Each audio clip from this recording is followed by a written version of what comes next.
강혜신의 오늘의 미국.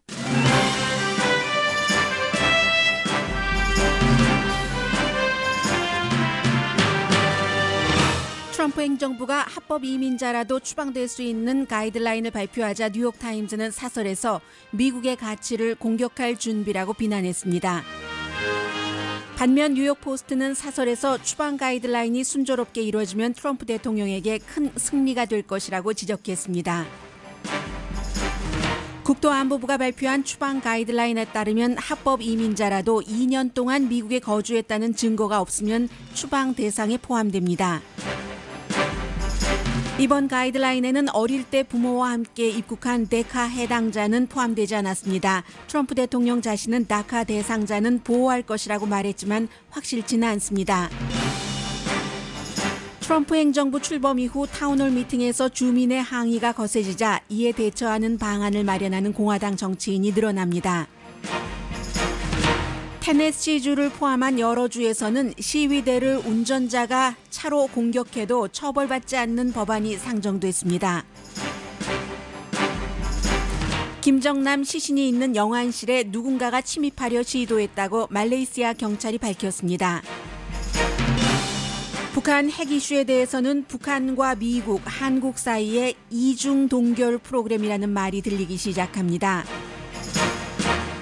최근 빌 게이츠가 로버트에게 세금을 물게 해야 한다고 주장했습니다. 빌 게이츠 아이디어 가운데 가장 형편없다는 전문가의 지적이 이어집니다.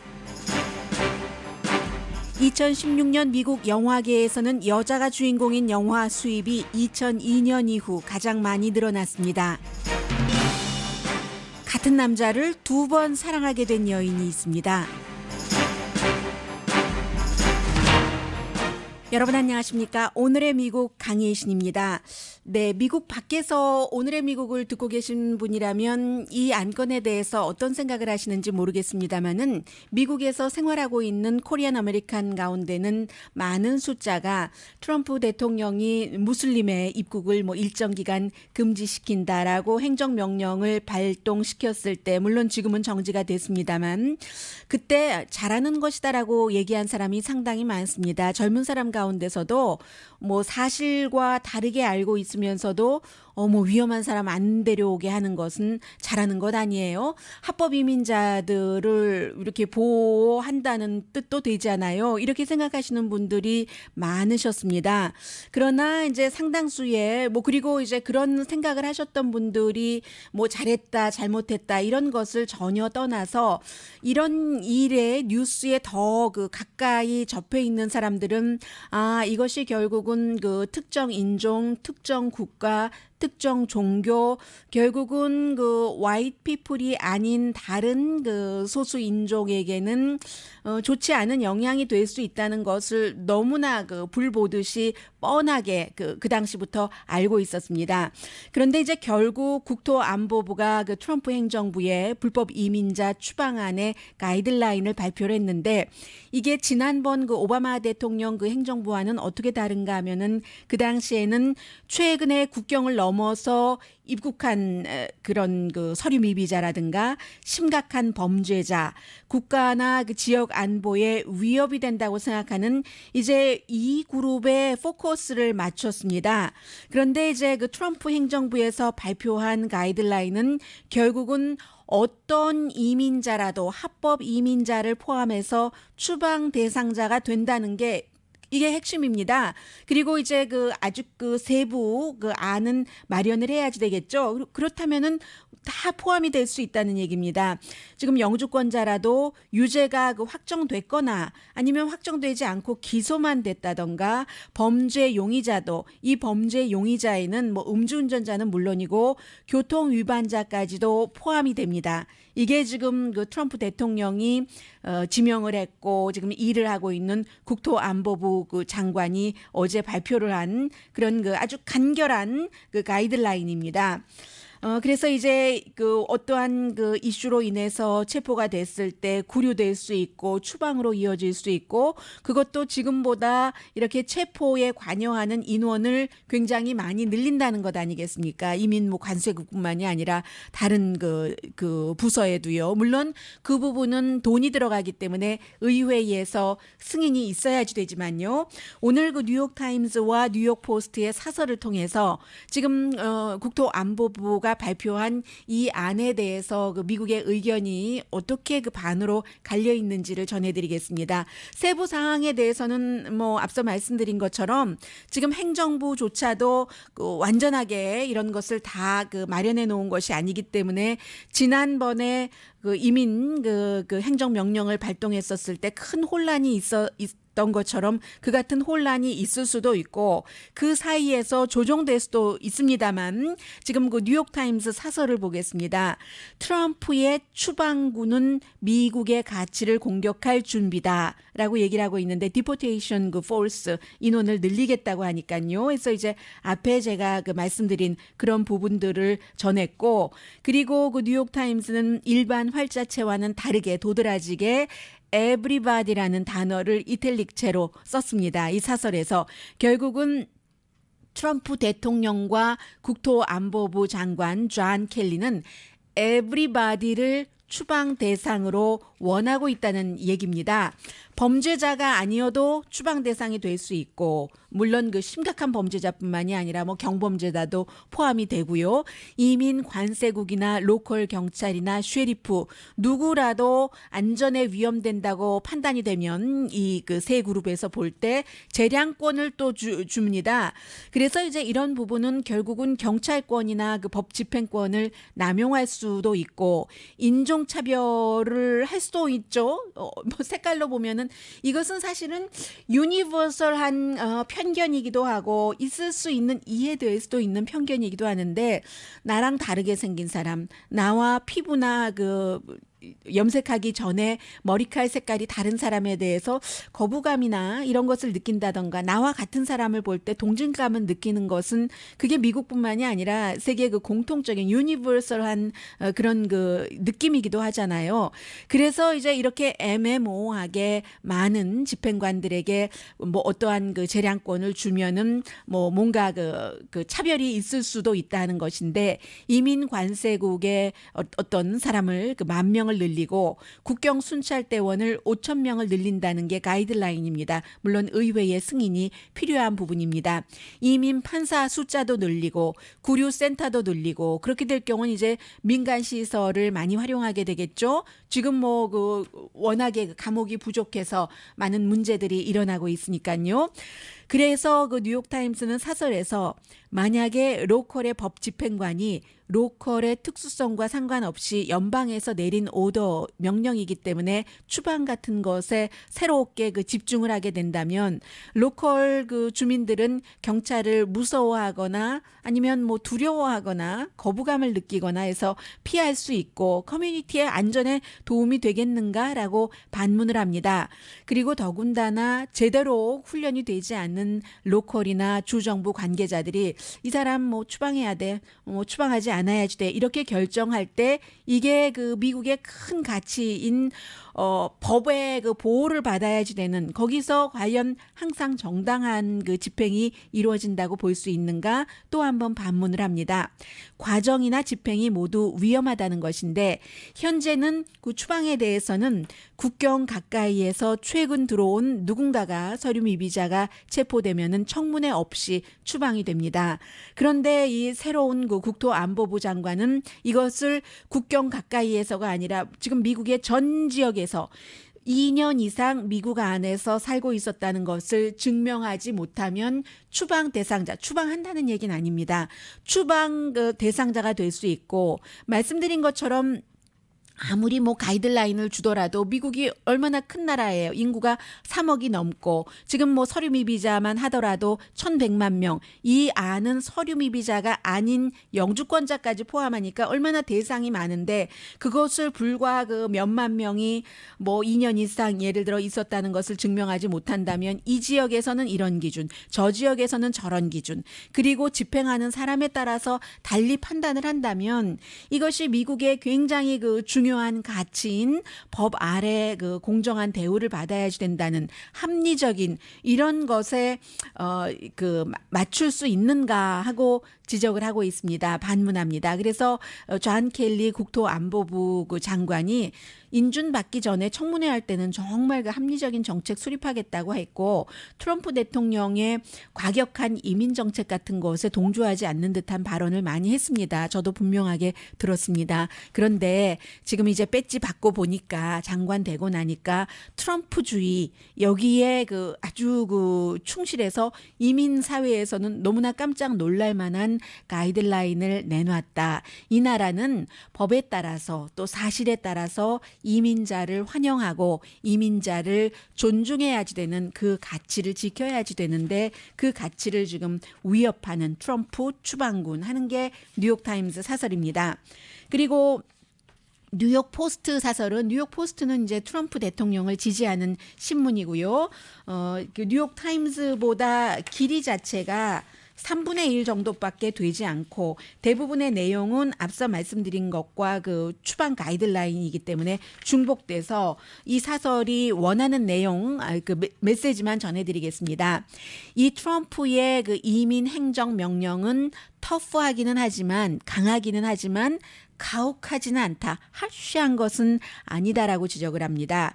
채찍을 갖고 이제 이 합리적으로 접근을 한다 하는 것인데 그 서류 미비자에 대해서 그리고 이제 아직 그 다카 프로그램에 대해서 오바마 행정부가 했었던 한 75만 명이 해당된다고 하잖아요. 이미 이제 이 카드를 재발급받은 사람도 있고 어렸을 때 미국에 와서 본인의 뜻과는 상관없이 와서 이제 그 부모와 함께 와서 미국에서 뭐 5년 이상 살았고 35살 미만인 뭐 16살 이전에 와서 그러니 다카 해당자는 이번 가이드라인에 포함되지 않았습니다.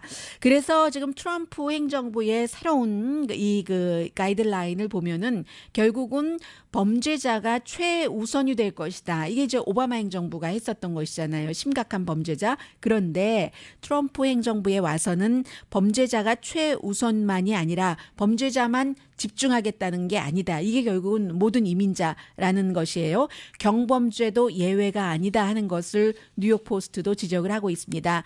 그런데 이제 그 뉴욕 포스트와 뉴욕 타임스는 뭐 똑같이 뉴욕에서 발행되는 신문이고 똑같은 날 쓴 같은 이슈에 대해서 사설인데 보는 시각이 완전히 다른 거죠. 뉴욕타임스는 미국의 가치에 위협이 되는 이제 준비라고 했고 뉴욕 포스트는 바로 이 가이드라인이야말로 미국이 오래 원했었던 것이고 집행이 제대로 되면 트럼프의 큰 승리다라고 지적을 했습니다. 그래서 이제 많은 한인분들이 얘기하시는 것이요. 사람들이 그 트럼프 대통령을 지지하시는 분들은 특히 이민 정책에 대해서도 누가 트럼프 대통령이 합법적인 이민자를 막는다고 했는가, 불법 이민자를 막는 것이 너무나 당연한 것이 아니냐, 합법 이민자 대기자들도 얼마나 많으냐라고 얘기를 하시지만 항상 이런 것들이 어떤 이민자에 대한 어떤 시각을 갖고 있는가 하는 것은 확장된다는 것이죠. 해석 자체도 확장되고 집행 자체도 확장되고 그런 것에 의해서 영주권자이지만 미국에 20년, 30년 세금을 잘 내고 사셨던 분들이 절대로 뭐 이번 가이드라인에서 어떤 그 추방 대상에 포함되지는 않는다 손치더라도 그들에 대한 시각조차도 결국은 뭐 그 오바마 행정부 때와는 다른 차가움이 될 수 있다는 겁니다. 지난주에 그 세러데이 나이트 라이브에서 그 공연이 됐었던 딱 그 검시관이 바비 인형 블론드 머리가 나오면 볼 것도 없어 하고 통과하고 폴리네시안 검은색 머리가 나오면 막 샅샅이 조사하는 그런 사회적인 분위기가 된다는 것에서 굉장히 중요하고 그리고 얼마 전에 제가 이제 그 점심을 먹다가 한 한국 분이 그런 얘기를 하세요. 본인이 그 가게를 하셨는데 얼마나 그 서류 미비자로 인해서 그 피해를 받는가. 가게가 이제 절도를 당하고 했어도 어디에 신고하면 늘 그렇게 절도를 같은 사람들이 했는데도 결국은 그 캘리포니아의 주법은 뭐 그분의 말씀을 제가 정확하게 법적으로 다 그 서류를 본 것은 아닙니다만 그분이 그 말을 보태서 할 분은 아니고 아마 사실이라고 믿습니다. 캘리포니아 주에서는 그래서 그 절도당한 것에 대해서 관계기관에 신고를 하면은 뭐 너 먹고 살 것 있지. 걔네들 먹고 살 것 없어 하면서 결국은 서류 미비자라도 이민자에게 굉장히 그 관대하다는 게 캘리포니아다. 그래서 트럼프 행정부의 이 같은 그 강력한 이민 단속은 굉장히 그 지지를 한다고 하셨습니다. 그런데 그분이 조금 손해는 보셨지만 전체적으로 그 이민자에 대한 합법 이민자에 대한 그 시선 같은 것까지도 다 합쳐서 본다면 과연 이게 그 득과 실을 그 플러스 마이너스 뭐 3, 5 이렇게 따지기는 힘듭니다만 어떻게 될 것인가가 참 애매하고요. 그 자리에 계셨던 한 분이 그 한국일보의 박록주필이십니다. 박록주필이 그런 말씀을 하세요. 다른 것은 모르지만 이민 이슈에 있어서만은 이것은 우리의 존재 자체를 그 존재 자체 존중받고 존엄성과 존재 자체이기 때문에 이것은 아니다라고 얘기를 하시는데 그 부분에 대해서 저는 그 아주 그 100%, 123% 동의를 합니다. 그래서 한국 분들도 이곳에서 살아가려면 저는 만약에 그 소수인종이 다수가 되고 한인이 다수가 됐을 때 백인들을 차별하는 이런 정책에 동의하지 않을 겁니다. 그리고 그러한 이미지를 만들어가는 것에 동의하지 않을 겁니다. 여러분들도 저와 마찬가지 생각이실 겁니다. 그러나 아직까지 우리는 소수입니다. 소수로 미국에 와서 살고 있고 열심히 일을 하고 미국을 더 좋은 나라로 만들어가고 있는데 개인의 행복도 추구하면서 그런데 뭔가 아무런 그 죄도 없이 그런 뭔가 이민자는 백인과는 다른 2등 시민일 수도 있다는 분위기가 있는 것을 용납하시겠어요? 이 부분에 대해서는 트럼프 대통령을 지지하시는 분이든 지지하지 않으시는 분이든 여러분들의 기본적인 그 생존권과 존엄성에 관련된 것이기 때문에 다시 한번 그 생각해 주시기를 글쎄요. 뭐 우리가 생각해 봐야지 되는 건 아닌가요? 당연하게.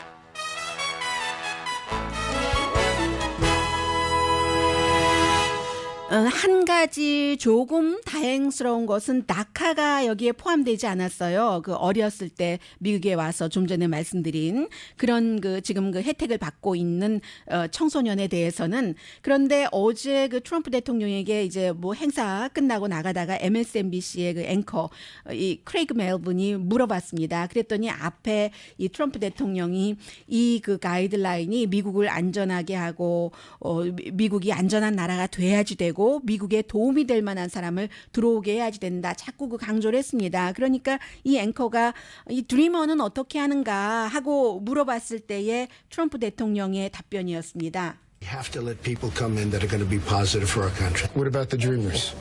Okay?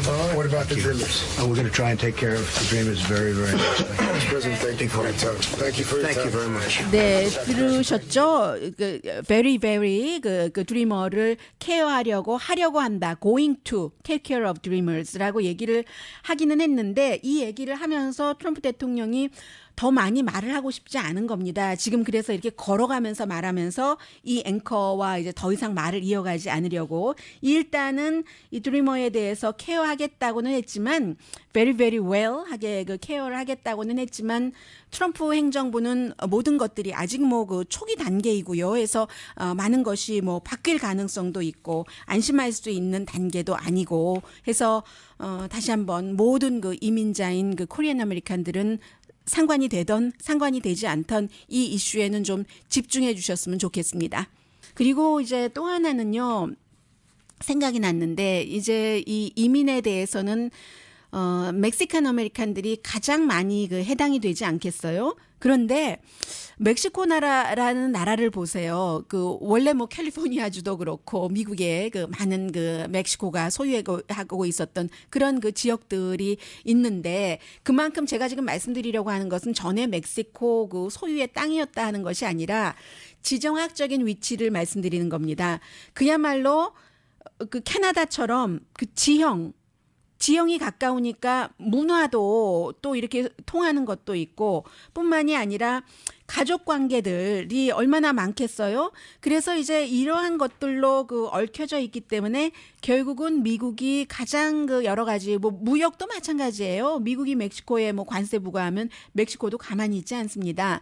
그래서 이런 것에 이렇게 가까운 멕시코와 크게 그 충돌을 할 때 미국이 과연 또 다른 문제 그 해결할 것에 집중하면서 번영을 할 수 있을까 안전하게 그런 생각도 들고요. 또 하나는 이제 그 이민 그 가이드라인 같은 것도 미국 사람들의 일자리를 많은 그 이민자들이 또 서류 미비자들이 뺏어가니까 아메리칸 퍼스트다 하는 것에서 나와서 그럴 수도 있다고 그 많은 분들이 생각을 하시는데 미국이라는 나라가 사실은 혼자만 살겠다 하는 그런 어떻게 보면은 굉장히 그 이기적인 좁은 그렇게 하기에는 너무나 나라가 크고 많은 나라에서 수십 년 동안 너무 오래 강한 존경을 받아왔습니다.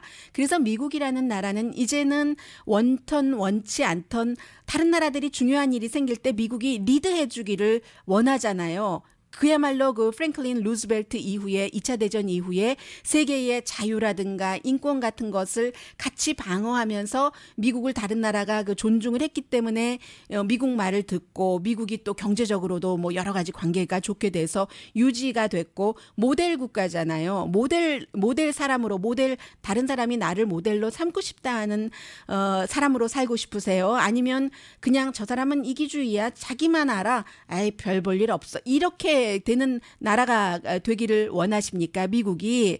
그리고 이제 국가라는 것은 트럼프 대통령이 비즈니스를 오래 했기 때문에 국가 운영도 이득이 나는 이런 그 비즈니스맨적으로 하고 있는데 이 비즈니스에서는 만약에 여기서 이득이 나지 않는다 하면은 다른 파트너를 찾으면 됩니다. 그런데 멕시코나 캐나다처럼 국경이 이렇게 가까운 나라, 그 나라를 바꿀 수는 없잖아요. 그리고 또 하나는 이런 생각도 듭니다. 중국은 지금까지는 이제 중국의 여러 가지 이득을 위해서 그 정권이 바뀌면서 최근에는 경제를 좀 개방하고 어떻게 하면 중국 이득이 될까 뭐 이렇게 해왔잖아요. 그런데 미국은 그렇지 않았잖아요. 자국의 이익에만 초점을 맞춘 것이 아닌데 미국이 그래서 중국을 존중하는 나라, 존경하는 나라가 얼마나 되겠어요. 그런데 미국이 오히려 반대로 중국처럼 평범한 나라가 돼나가는 것일까? 이게 지금 그 트럼프 행정부가 하는 것을 보면은 그렇다는 거잖아요. 미국이 지금까지 지난 그 70년 동안 세계 여러 그 국제기구를 이끌어서 그 국제기구가 기간이 오래되다 보니까 물이 고이고 썩고 해서 고쳐야지 될 것도 있지만 그 국제기구들이 뭐 예를 들어 뭐 유엔도 그렇고 IMF도 그렇고 무슨 세계 무슨 무역기구도 그렇고 지금까지 좋은 일을 해왔던 것도 사실입니다. 그랬기 때문에 경제적인 균형, 군사적인 균형을 맞추면서 지난 70년 동안 전쟁이 없었던 적은 없잖아요. 이런 큰 전쟁이. 그래서 보통 20, 30년에 한 번은 있잖아요. 이게 모든 것들이 굉장히 그 미국이 해왔었기 때문에 그런 것인데 미국이 이렇게 국내에서도 지금까지 많은 기여를 했었던 이민자들을 어느 날 갑자기 토사구팽을 한다던가 세계적으로도 중국처럼 평범한 나라가 되려고 한다던가 그럴 때 미국의 미래가 장기적으로 다 우리 아이들도 살아야 되고 우리도 수십 년 살아야지 되는데 좋을까 하는 데는 저는 좀 의구심이 듭니다. 잠시 뒤에는 언제든지 손해를 조금 보는 사람이 더 큰 사람이고 손해 보는 것 같지만 그게 손해를 봅니까? 나중에 득으로 돌아오기도 하죠. 근데 손해를 그 당시에 보는 사람은 득이 될 거다 하고 계산을 완전하게 하진 않지만 국가는 계산을 하겠죠. 네, 잠시 뒤에는 김정남 관련 뉴스 등 전해드립니다.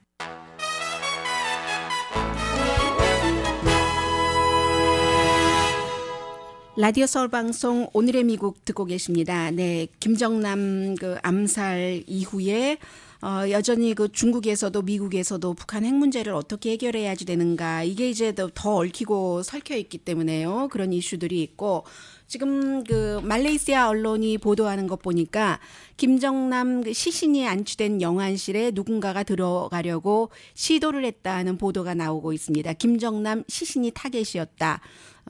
그래서 그 말레이시아 경찰이 발표를 했는데 아마 그 며칠 전에 그 김한솔이 그곳에 도착할 것이다. 그래서 아마 병원에 무장 요원을 늘렸는가 보다 한 것이 이 김정남 시신이 타겟이 될 수도 있다는 정보에 따라서 조치를 취한 것일 수도 있겠다는 생각이 듭니다. 왜냐하면 뭐 경찰이 그 비슷한 얘기를 했어요. 우리는 누가 시도했는지 알지만 그 시신을 타겟으로 해서 영안실에 들어가려고 뭐 말할 필요는 없다. 기자회견에서 여러분께 뭐 기자 여러분들께 얘기할 필요는 없습니다라고 경찰이 얘기를 했습니다. 그리고 그 독극물에 대해서도 지금 뭐 일부 언론에서는 무엇인지 안다 그 독극물이 그러나 그것도 뭐 발표할 수는 없다라는 그 얘기도 나오고 있어요. 그리고 아마 용의자들은 훈련을 많이 받았는데 여러 다른 장소에서 예를 들어서 뭐 큰 쇼핑몰 같은 데서도 훈련을 받은 것 같다. 뭐 이 정도. 말레이 메일을 보면은 지금도 그 DNA 샘플을 기다린다. 김한솔에 관해서는 이곳에 왔다는 것은 모두 그 루머다. 가족 그 DNA가 없다 하는 게 말레이시아 현지의 보도입니다.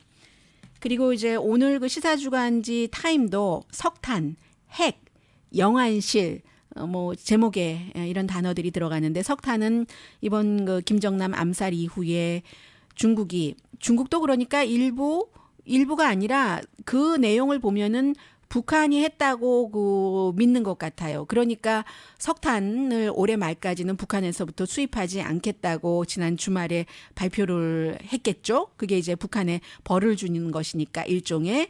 그리고 이제 지금 뭐 그 영안실 문제 이외에는 북한 그 대사관에 있는 그 외교관과 고려항공도 뭐 국영항공사니까요. 이 두 사람 이곳에 근무하던 두 사람이 지금 용의자인데 찾고 있는데 대사관이 협조를 하지 않는다. 뭐 대사관 안에 있을 것이다. 이런 얘기들도 들리고 있고 그래서 UC 버클리의 북한 전문가인 스티브 웨버 교수가 지금까지 이미 일어나고 드러난 일 이외에 참 그 확실하게 추정하기가 힘들다 하는 얘기를 시사주간지 타임과 인터뷰를 했고요. 더군다나 이제 여성 용의자들이 맨손으로 그 독극물을 뿌리고 수건으로 김정남 얼굴을 딱 누르던데요. 그리고는 화장실에 가서 그게 독한 것인지 독인지 알았으니까 손 씻고 나갔다는 거 아니에요. 택시는 이제 뭐 같은 용의자로 지금 보고 있고요. 시신 뭐 검시했어도 심장마비 아니라고 하고 그러나 그 독이 이미 다 사라져 버렸기 때문에 뭐라고 할 수 없고 그러나 또 다시 뭐 우리 안다라고는 얘기는 나오고 있고요. 아는지 모르는지 확실하게 그 독이 무엇이다라고 발표하지 않았으니까 알 수가 없는 일이죠.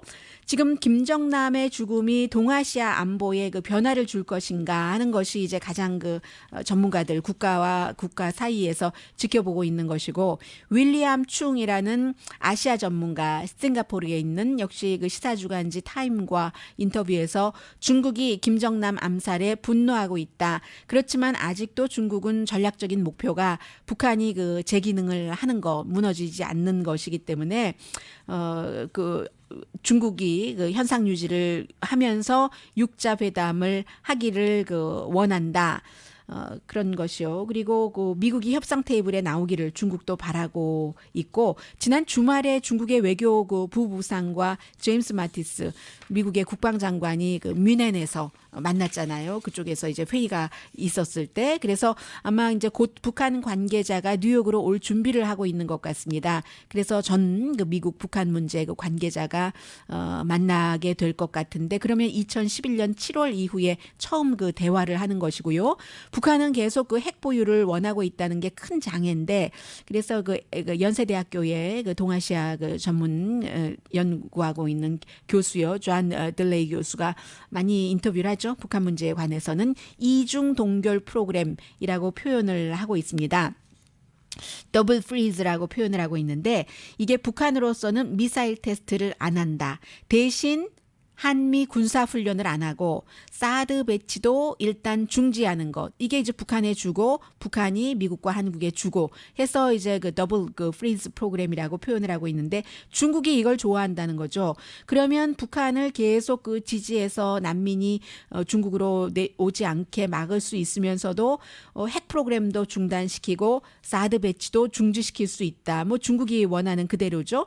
트럼프 대통령이 동의할까 동의하지 않을까 이게 문제인데 그 트럼프 대통령은 오바마 대통령이 이란과 협상한 것을 굉장히 비난하잖아요. 이란의 경제 제재 예전에 했었던 거 풀어주면서 핵 프로그램 동결한 것 대해서 그래서 이제 확실한 것을 그 모른다는 것이죠. 지금으로서는 역시 뭐 뉴욕 타임즈를 포함한 많은 미국 언론도 관련 내용을 그 보도를 했는데 뭐 내용이 거의 중복되니까 말씀 안 드려도 될 것 같고요. 그리고 지금 그 크리스찬 사이언스 모니터의 경우는 북한이 중국, 말레이시아와 양쪽에 다 그 관계가 나쁘기 때문에 이런 것도 아시아 전반적으로 좋은 영향을 미치지는 않잖아요. 그리고 이제 중국에 대해서는 중국이 과연 그 김정남을 만일의 경우에 김정은의 대안자로 생각을 했는가 아니면 이 일찌감치 김정남은 리더십이 없다 이렇게 그 판단을 했는가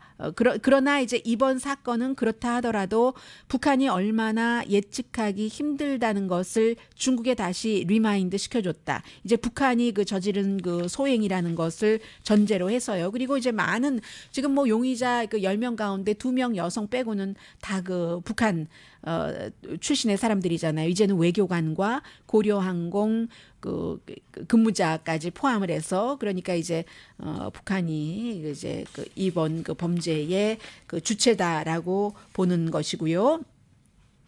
이 사건은 여기까지 돼 있고 미국 뉴스를 한두 가지 중요한 것만 간추려 드리자면 지금 공화당 그 정치인들이 이제 지역구에 가서 타운홀 미팅을 할 때마다 트럼프 행정부의 여러 가지 행정 명령이나 이것에 반대하는 주민들이 시위를 하고 그 이제 그 해클링을 하는 거죠. 정치인이 나와서 얘기를 하면은 뭐 당신 왜 이것을 막지 못했어 하고 막 또 질문할 때도 그러니까 결국은 뭐 여러 그 공화당 정치인들이요 나와 있는 그 관중에게 주민들에게 직접 그 자리에서 질문을 받지 않고 인덱스 카드 같은 것을 미리 쓰게 합니다. 미리 쓰게 해서 이제 그 관계자가 전해주는 이런 식. 그래도 해클링은 계속 말하는데 이제 그 중단시키는 그런 일들은 있고요.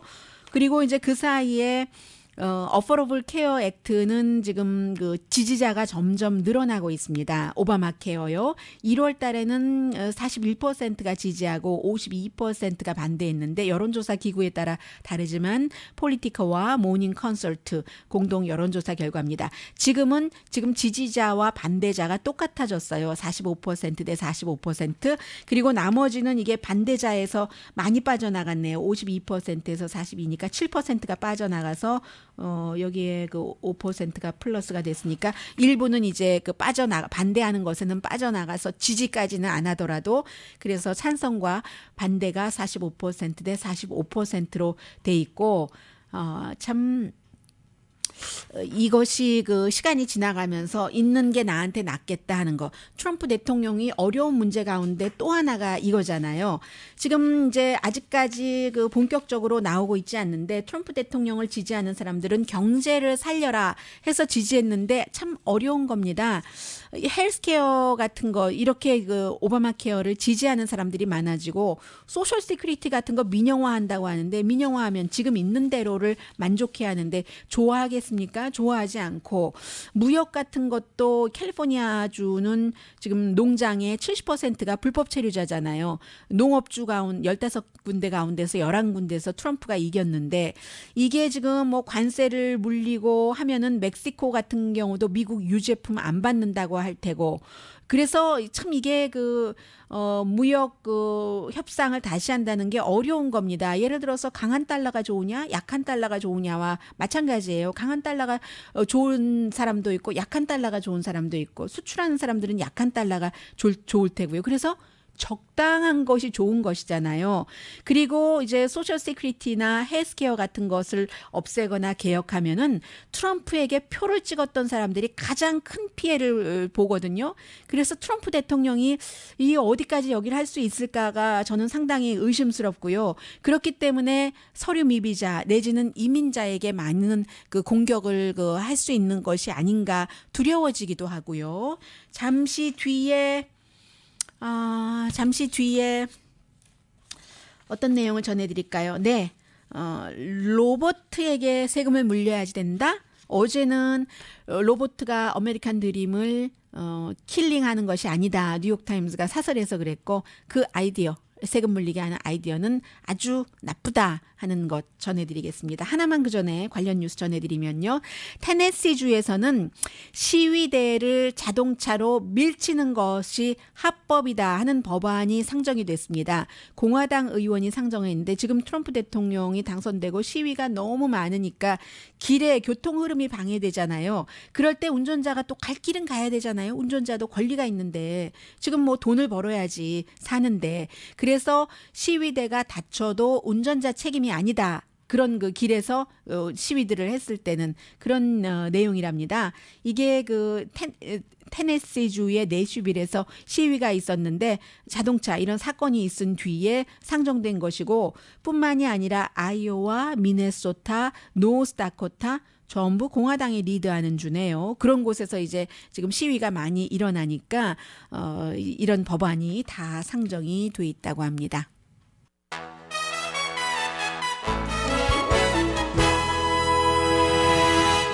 라디오 서울 방송 오늘의 미국 듣고 계십니다. 마켓워치가 보도를 했습니다. 월스트리트저널과 같은 회사요.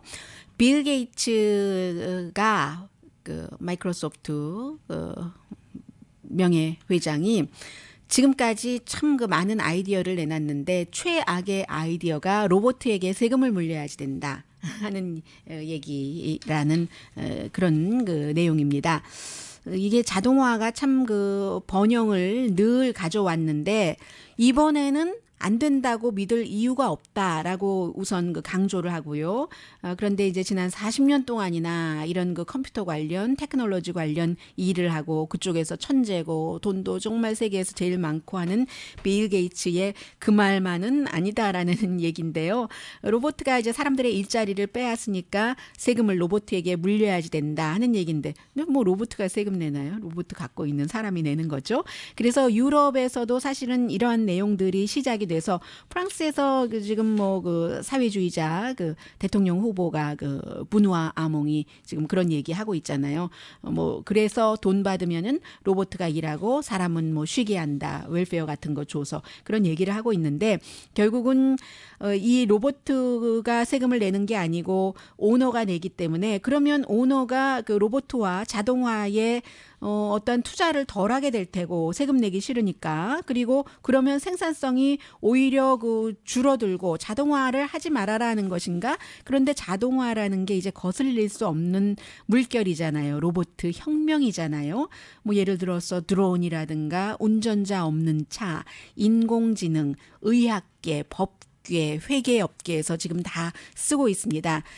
지금 그렇다면은 사람들이 뭐 세계 각 나라의 실업자가 늘어나고 뭐 세금이 거쳐지지 않으니까 돈 없는 정부가 파산을 하고 그런데 그런 상상은 안 해도 된다는 얘기예요.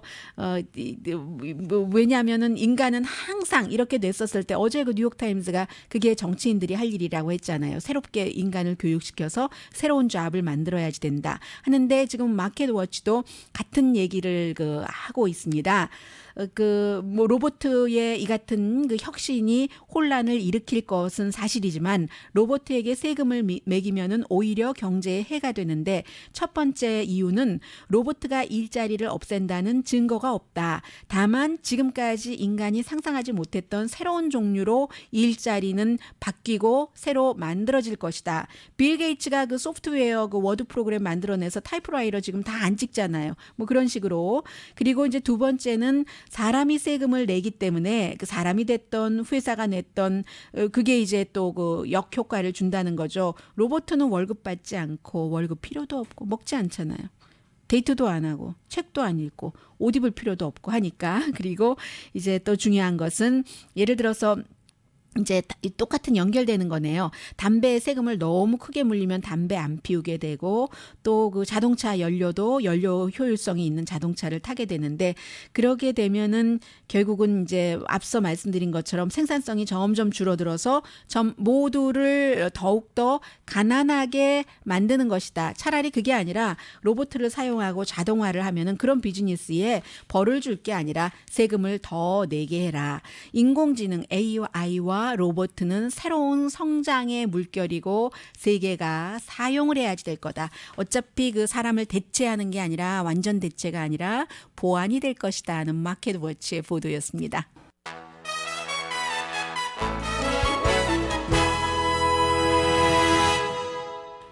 라디오 서울 방송 오늘의 미국 듣고 계십니다. 네, 이제 뭐 며칠 안 남았네요. 아카데미 시상식 할 날이. 그런데 올해의 그 수입을 가장 그 많이 낸 영화의 29%는 여자가 주인공이었대요. 2015년보다도 7%가 늘어나서 1년 그 성장폭으로 2002년 이후에 최고다. 1년 성장폭뿐만이 아니라 그 뭐 정말 2002년이면 지금 2017년이니까 15년 사이에 가장 그 이제 그랬던 거라는 거예요. 그런데 사실은 영화 관객들 가운데서는 남자가 주인공을 보고 싶어하는 사람들이 더 많대요. 그것도 2배나 더 많다는 얘기거든요. 그럼에도 불구하고 어쨌든 여자 주인공인 그런 영화가 29%나 탑 영화 탑 수입이 있는 영화 가운데 3분의 1 정도는 됐고 그런데 전체적으로는 또 여자가 그 나와서 뭐 좀 중요한 역할을 하는 영화는 1%가 줄어들었는데 에이시안 그 피메일 그 배우는 2배가 늘어났고 블랙은 조금 늘어났고 라티나는 그 4%에서 3% 정도 오히려 줄어들었다고 합니다.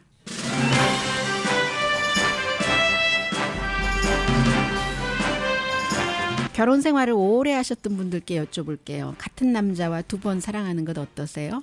뭐 영화 배우 엘리자베스 테일러 말고요. 엘리자베스 테일러는 누구와 2번 뭐 결혼하고 했다지만 집에서 뭐 밥도 하고 살림했었겠어요. 그런데 영국인인데 지난해 3월에 간질병으로 입원하고 나서 기억을 완전히 잃어버린 여성이 부모도 못 알아보고 보이프렌드도 못 알아봤는데 관계를 끝내려고 했는데 보이프렌드가 끊임없는 정성으로 해서 다시 연애하기로 했는데 첫 번째 만남은 기억 못하지만 두 번째 다시